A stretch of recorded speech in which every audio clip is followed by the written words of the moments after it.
Ada masanya hidup terasa berhenti. Tidak sepenuhnya diam. Hanya seperti melambat, lalu mengecil. Hingga akhirnya kamu bertanya dalam hati, apakah aku masih menuju ke suatu tempat? Atau justru tersesat tanpa sadar?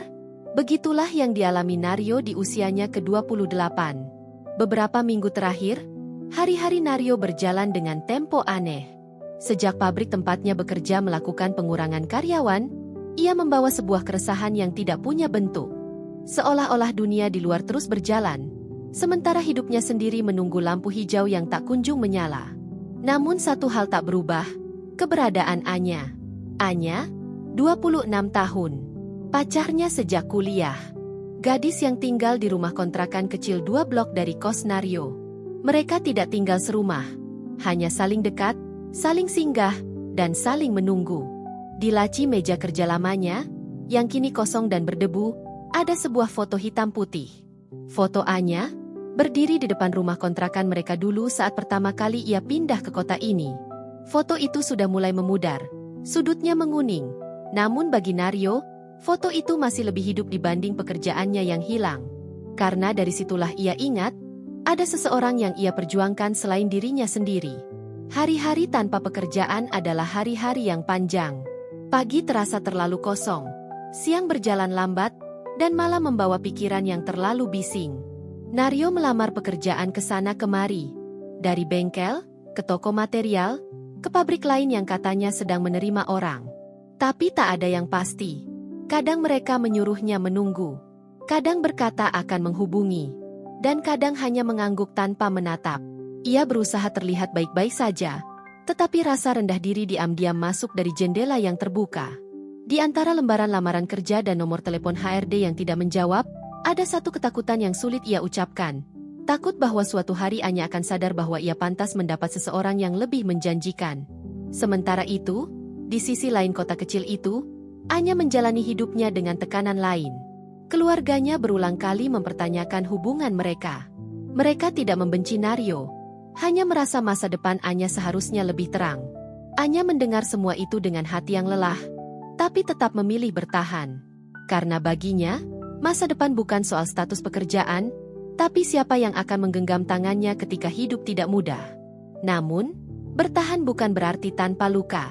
Suatu malam, setelah melamar pekerjaan hingga hampir jam tutup bengkel, Naryo berjalan pulang dengan langkah yang berat.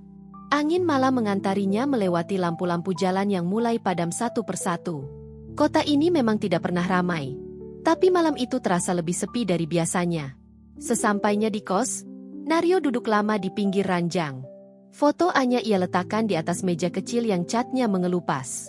Ia menatap foto itu lama, seolah sedang menunggu sesuatu menjawab balik. Yang datang justru rasa hangat yang pelan-pelan mengisi dadanya. Besok ia ingin mampir ke kontrakan Anya, meski sebentar saja. Meski hanya untuk memastikan bahwa dunia belum benar-benar runtuh. Pagi berikutnya adalah pagi yang berat bagi Anya. Ia baru saja menerima kabar bahwa keluarganya ingin ia pulang kampung beberapa waktu. Menata ulang hidup, begitu kata mereka. Anya tahu apa maksudnya. Jarak seringkali menjadi cara paling halus untuk memutuskan sesuatu. Sore harinya, Anya duduk di teras kontrakannya dengan kepala penuh keraguan. Untuk pertama kalinya, ia bertanya apakah mencintai berarti harus selalu melawan begitu banyak hal. Saat keputusannya hampir condong ke arah menyerah, suara langkah pelan terdengar dari depan pagar kecil. Naryo muncul dengan wajah letih, namun dengan sesuatu yang berbeda di matanya. Sesuatu yang selama ini mungkin tertutup oleh rasa minder. Ia tidak membawa jawaban, tidak membawa pekerjaan baru, tidak membawa jaminan masa depan. Yang ia bawa hanya keberanian untuk datang. Dan terkadang, itu sudah cukup. Hari-hari setelah itu tidak berubah dalam sekejap. Pabrik tidak tiba-tiba memanggilnya kembali. Bengkel tidak mendadak membuka lowongan. Dan keluarga Anya tetap mempertanyakan banyak hal. Namun perlahan, hal-hal kecil mulai memberi ruang bernapas. Seorang kenalan menawarkan Naryo pekerjaan harian di gudang logistik. Tidak besar, tapi membuatnya kembali bangun pagi dengan tujuan. Keluarga Anya mulai melihat bahwa hubungan bukan sekadar soal hasil akhir, tetapi soal usaha yang sungguh-sungguh. Dan kota kecil itu kembali berjalan dalam ritme yang lebih manusiawi. Pada suatu sore yang hangat, Anya berjalan pulang melewati lorong sempit di antara rumah-rumah kontrakan. Dari kejauhan, ia melihat Naryo duduk di motor, menunggunya. Tidak ada sesuatu yang dramatis di momen itu. Tidak ada kejutan besar, atau pernyataan berlebihan, atau hujan deras seperti di film-film yang terlalu sibuk ingin terlihat emosional.